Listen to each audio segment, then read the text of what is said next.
Welcome back to Face the Nation. I'm John Dickerson. We're back with Peggy Noonan of the Wall Street Journal. Ron Fournier is with the National Journal. Robert Costa reports for the Washington Post. Jamelle Bouie writes for Slate magazine, and Mark Halperin is with Bloomberg Politics. Ron, I want to ask you about Donald Trump. He's stayed at the top of the polls after the debate. People didn't know whether he'd finally gone too far. No, he's still at the top of the Republican polls. But his challenge has always been the number of Republicans who say they will never vote for him. He's the highest in that poll number. And in general election matchups, he loses to Bernie Sanders, Hillary Clinton, Joe Biden. Has he done anything or shown any signs of doing anything that solved that problem for him? We could talk endlessly about what he's done politically. I think as issue-wise, personality-wise, temperament-wise, he's not done a thing that suggests to me that he should be anywhere near the Oval Office. But, you know, this isn't about Donald Trump. This is about an angry America, a very anxious America that has been let down by the political system, that knows nobody's paying attention to them, that no politicians only care about winning, don't care about them. And it's a electorate that is part of a big social change with this little thing called the internet, where they're now used to major disruption in institutions. They now know they have the power to bring down the media and change our business, to change the retail industry, to change the banking industry. They've seen great change in society, and they want it in politics. So if Trump flames out tomorrow, or if he flames out after 2 terms, God help us, this what he represents, what he reflects, this anger and anxiety, this demand for disruption is not going to go away until somebody real and credible and positive and forward-looking changes politics.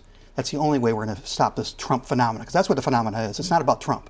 It's about this country. Robert, the next challenge for Trump is turning the circus that he's created into an organization. I mean, he's going to have to create an organization. What's your sense of that part of campaigning for him? On Friday, I spoke with Trump and his campaign manager, Corey Lewandowski, and I said, what does this moment mean for the Trump campaign?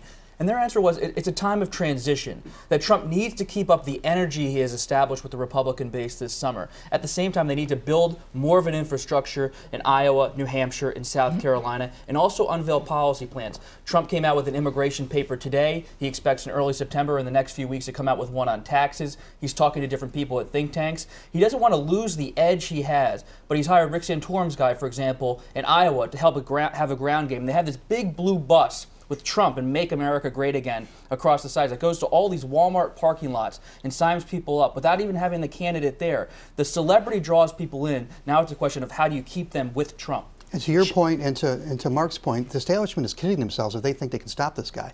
The establishment is weak now. The parties are weak. If the people really decide that this is the vessel for their change, watch out. You know, Trump could go a long way. There's 2 universes now. There's the establishment universe, where anybody else in the establishment says Bush, Walker, Rubio, maybe Kasich can be the nominee. That's it. Then there's the universe of grassroots activists and voters that put Trump, Carson, Cruz increasingly, Fiorina to some extent, 4 outsiders, 4 anti-establishment candidates towards the top. And I think right now, Trump's ability to convert the energy, you know, you do an event with 2,000 people, as Carson did, as Trump has done, more, and you get names and email addresses, and you bring new people into the process. That's what Obama did, President Obama did in Iowa. They have the capacity to change the Republican electorate. The establishment doesn't understand that. And they're on top of the polls in Iowa right now, aren't they? Yeah. I don't think and that's, nationally. I don't think that's the capacity to change the Republican electorate, because when you look at the kinds of people that Trump is appealing to, that Cruz and Carson are appealing to, this is sort of this is the white working class. This is the white sort of what we call the lower middle class. These are people who justifiably feel economically anxious, feel kind of shut off from major institutions, but they are not a new part of the Republican electorate. Well, they are, because some of them don't vote. Yeah, The Trump people in Iowa are doing events and bringing in people who say, what's a caucus? You know, what do I do if I want to support Donald Trump? The establishment has always won.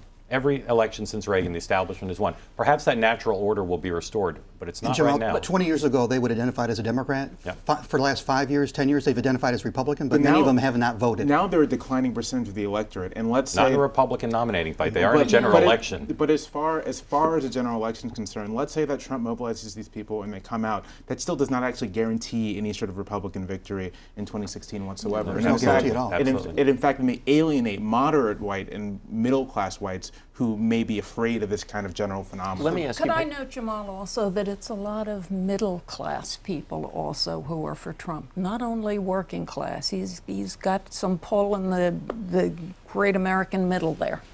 Robert, what do you think about what Lindsey Graham tried to do today? This is, effort number 47 to try to take down Trump. And his argument basically was he's for self-deportation. Remember how that, Republicans say, hurt Mitt Romney last time around. So danger if the person at the top of the polls believes in this. Do you think that's a credible argument? It is a credible argument. A lot of the Republican leadership believes if you don't move more to the center on immigration, as everyone's saying, you could lose some voters in the general election. But Trump's not backing down from this immigration position. In fact, the one U.S. senator he called to counsel him on this new immigration plan, Jeff Sessions from Alabama, who's the favorite of the hard right. So Trump's sending a signal to the base, I'm still with you on immigration. I'm coming out some policy papers because everyone's demanding meat on the bones, but I'm still with you. Let's talk policy. Well, all Trump has said about immigration so far is that he wants to kick everybody out and let the good ones back in on an expedited basis. You know what that is? That's gold-plated amnesty. That's very expensive amnesty. The base doesn't understand it yet. They eventually will.